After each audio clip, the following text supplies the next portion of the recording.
जी हाँ, नमस्कार दोस्तों।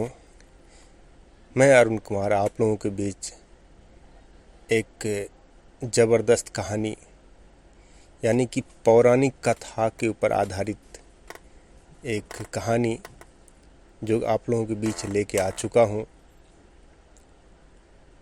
कहानी का नाम है नंदी कौन है। वो नंदी जो हम सब देखते हैं कि भगवान भोलेनाथ के मंदिर के सामने, यानी कि भगवान भोलेनाथ का जो शिवलिंग है उनके सामने आप सब देखते होंगे, हम सब देखते हैं। वो नंदी आखिर है कौन? क्या रहस्य है भगवान भोलेनाथ और नंदी के साथ? दोस्तों, ये बात जो है हम सबको जानना और समझना बहुत ज़रूरी है। मैं अपना अनुभव इसके ऊपर आप लोगों के बीच शेयर कर रहा हूँ। आशा करता हूँ कि पूरा का पूरा सुनेंगे और स्किप नहीं करेंगे। दोस्तों, पुराणों में यह कथा लिखी हुई है।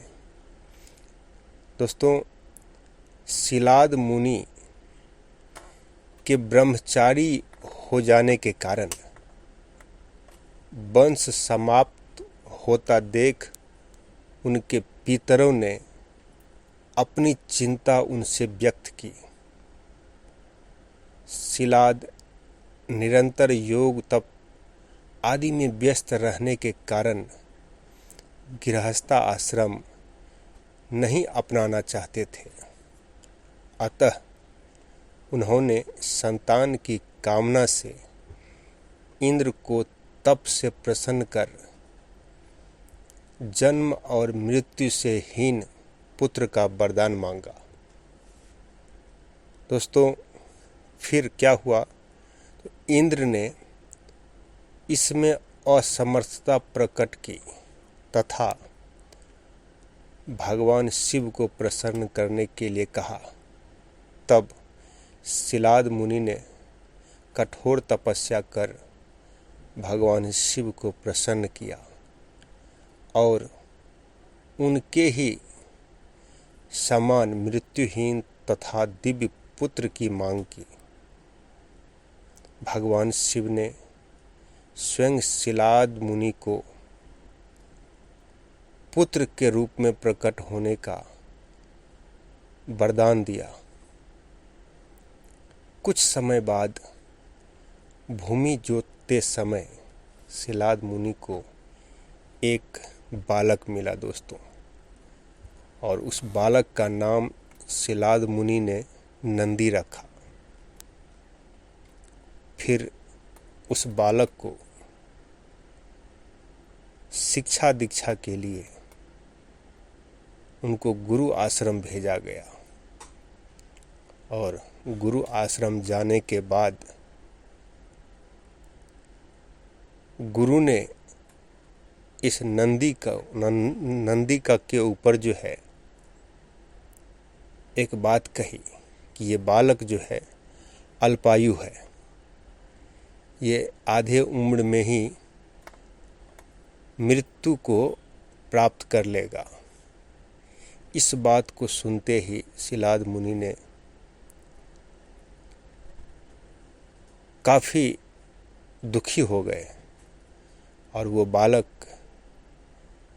उसके जन्म के हिसाब से मृत्युहीन होना था। वो बालक नंदी अपनी मृत्यु की बात सुनते ही भगवान भोलेनाथ की तपस्या करने के लिए जंगल की ओर निकल पड़ता है। जंगल में पहुंचने के बाद भगवान भोलेनाथ की कठोर तपस्या करता है। फिर जाकर के भगवान प्रकट होकर के उनको अजर अमर होने की वरदान देता है। फिर वो नंदी भगवान की भक्ति पाने के लिए भगवान से प्रार्थना करता है। फिर भगवान भोलेनाथ से कहता है कि ठीक है, तुमको मैं सदा के लिए अपने वाहन के रूप में, अपने सवारी के रूप में मैं तुमको स्वीकार करता हूँ। और याद रहे कि जहाँ पर तेरा स्थान होगा वहीं पर तुम्हारे सामने ही मेरा भी स्थान होगा। एक कथा में ऐसा भी लिखा गया है कि नंदी यानी कि उसका असली नाम नंदेश्वर, जिसको लंका के पति राजा देखा तो इनकी सूरत को देख करके मजाक उड़ाया।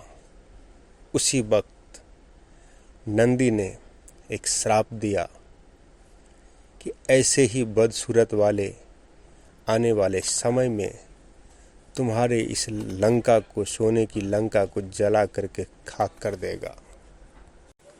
इस तरह से दोस्तों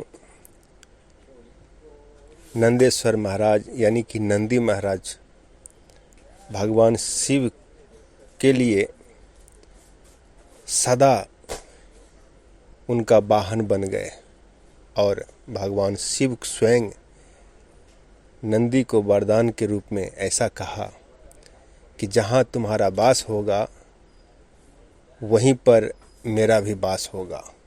तो आशा करता हूँ कि आप लोग कहानी पूरा सुनेंगे।